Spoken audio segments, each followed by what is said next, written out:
Bây giờ là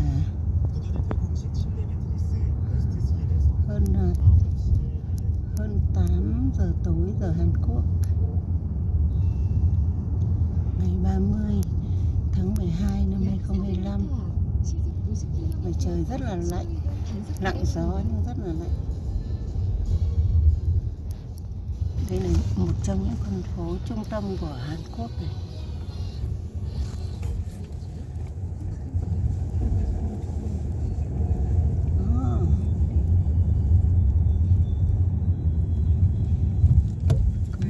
Số con xe buýt, một số con taxi.